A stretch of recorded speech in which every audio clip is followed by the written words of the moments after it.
Welcome back, everybody. We are at the fabulous Dragon Slayer Alamo Ranch here in beautiful San Antonio. And it's two guys and a stack of comics. I'm Mike. Reed. That's Reed. Today, I'm going to go over a concerning topic, or one that we hope is not true, but appears to be creeping closer and closer. And we've had this conversation a few times over the last couple of years. Yep. And it's all about, do you think superhero movies have run their course? Is this the death of the comic book movie? Or specifically the superhero movie? So, and to preface this, we think of it now as a genre, like it, like sci-fi, Yep. like rom-com, Yep. like westerns. Mm-hmm. And there was a time in Hollywood when,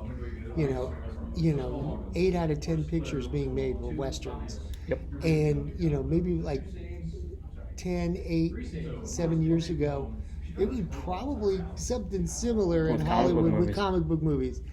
And so when you see the box office sales go down and you see some of the quality of the product that they've been pushing out. Well, even like the TV shows are getting canceled. It's going down and down.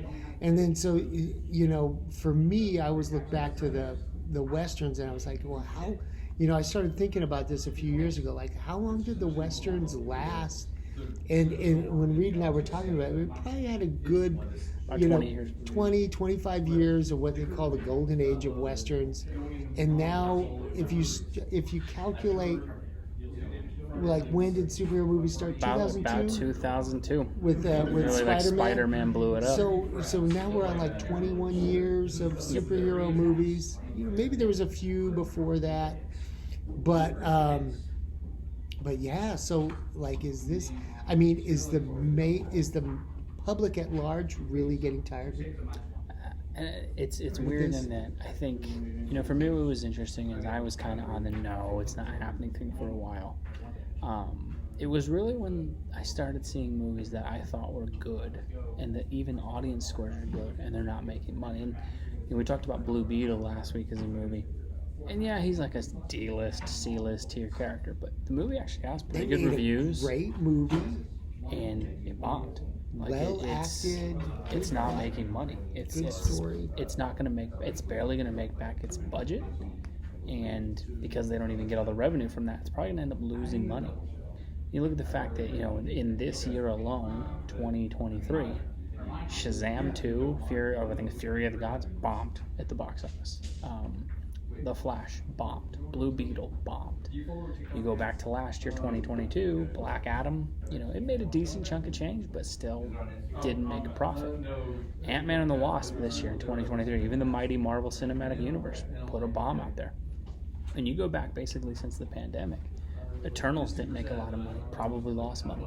Shang-Chi, Black Widow, and yeah, you could say, pandemic, maybe. But the Spider-Man movie that released in that same kind of time frame made like $1.9 billion. So the thing is, you're seeing some movies be successful, but not to the level they were. And even movies that do well, like Guardians of the Galaxy 3 and Doctor Strange, don't clear $1 billion. You go back 5-6 years ago, Captain Marvel cleared $1 billion in the box office. Yep. And it was not even $1 billion. You were looking at like Black Panther made $1.3 billion, Avengers made $1.5, Endgame made $2.7 billion, Infinity War was like $2.4 billion. You go now and more movies than not are not even profitable. And so, like Mike said, you look at Hollywood, it's always had these trends. Like the 30s and the 50s, you had a lot of these epic movies like Ben-Hur and the Ten Commandments and those Charlton Heston, 2 videos or 2 DVDs movies with intermissions. A lot of neo-noir flicks, that used to be big, and then that kind of fanned out. The Westerns took over for a while, and that kind of fanned out. You had the kind of 80s Schwarzenegger, Stallone, Jean-Claude Van Damme, Predator, and Commando movies. Don't forget about Conan. Those kind of Schwarzenegger, fanned you out. said it, yeah. Stallone had some Tango and Cash and all these movies in the 80s. And then the 90s through the early 2000s was a lot of action comedy, stuff like Rush Hour. Die Hard kind of had a cool action genre. Romantic comedies were big, and you don't really see those anymore.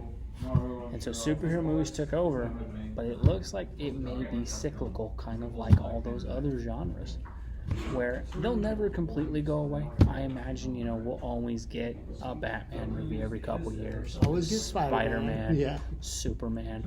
And we'll probably have where every once in a while they prop up some character and give him a push and maybe it'll work.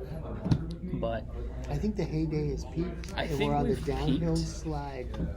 And I think even though the Spider-Verse movie did really well this year. Well, and you're still going to have your successes. Yeah. But I think if I had to identify why the death of a superhero movie happened, I think greed more than anything else killed it. And in particular, I kind of blame Disney, to be honest, in that here we go. Disney had the perfect format for years. Marvel had 2 to 3 movies a year. You basically always had one movie in theaters and one trailer online.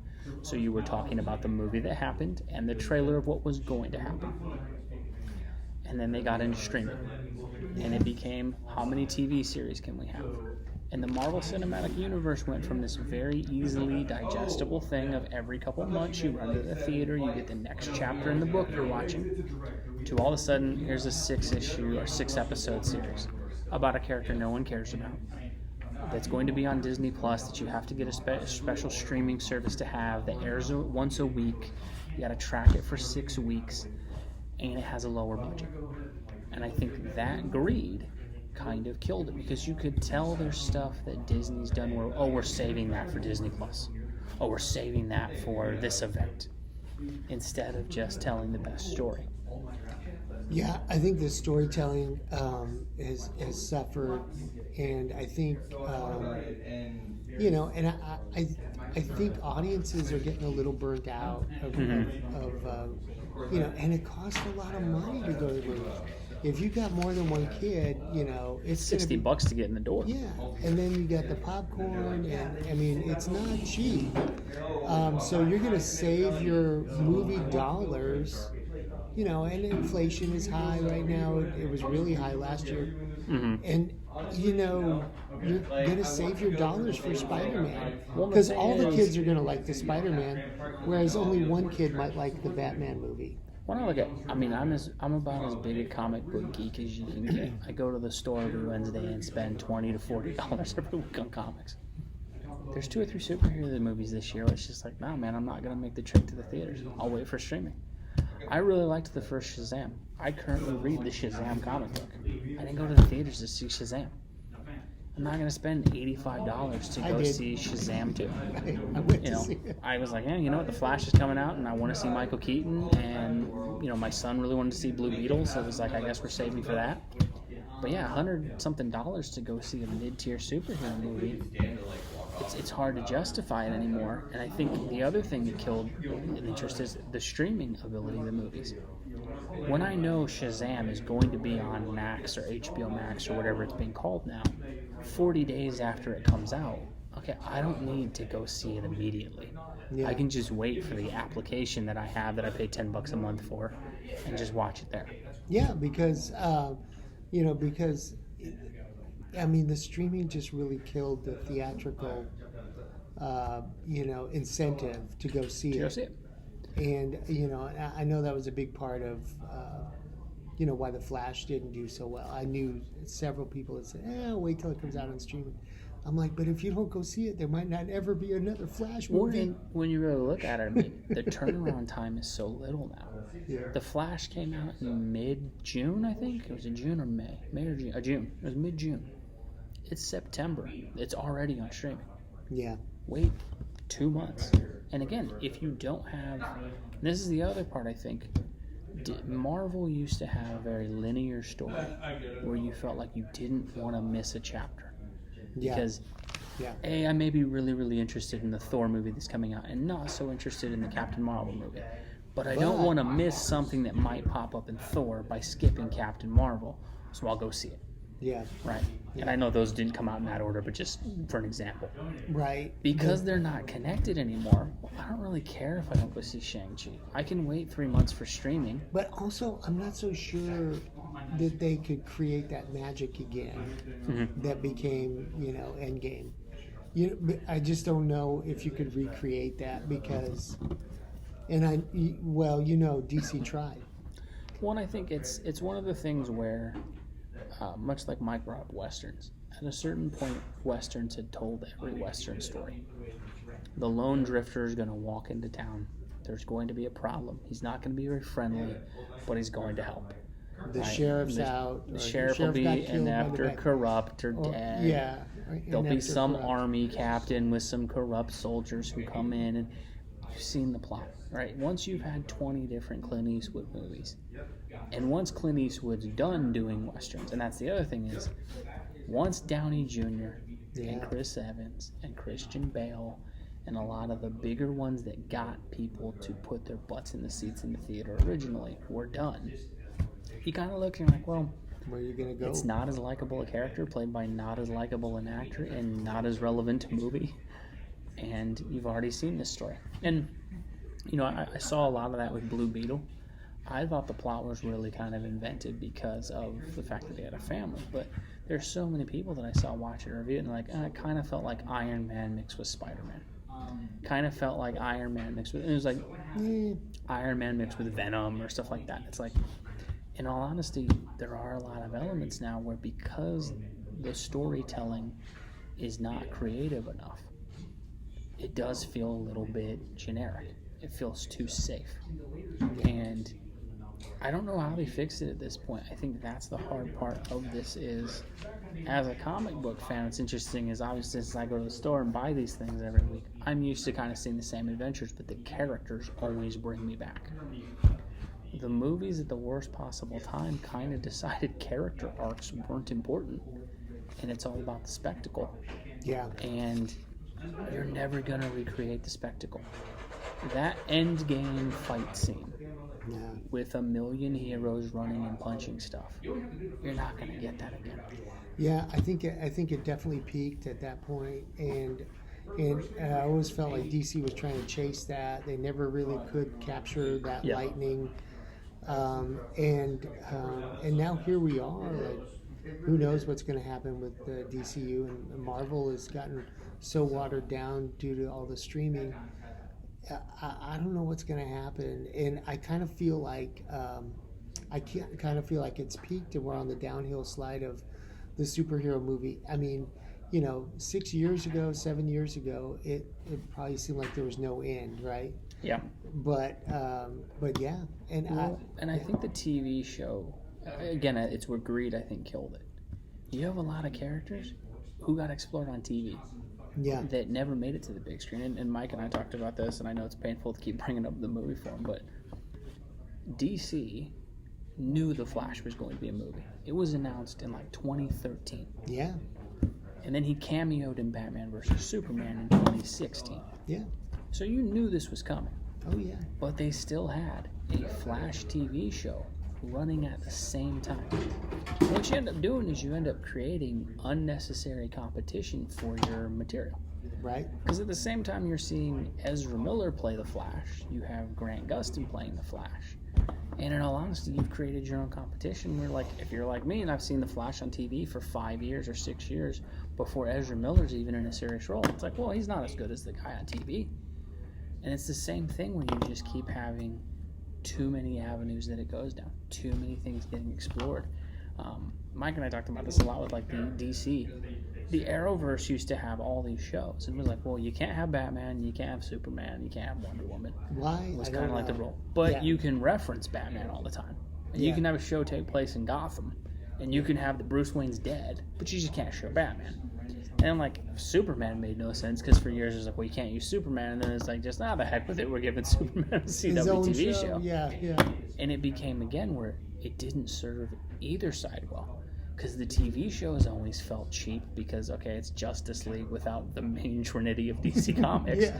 And the movies felt cheap because it's like, well, I've already seen The Flash and all these other characters on TV, and so I'm more invested in those stories, and you're trying to force these actors who aren't as likable or just have 30 minutes of screen time to compete, and it ended up serving both of them wrong. And so I would love to say that I think superhero movies can come back.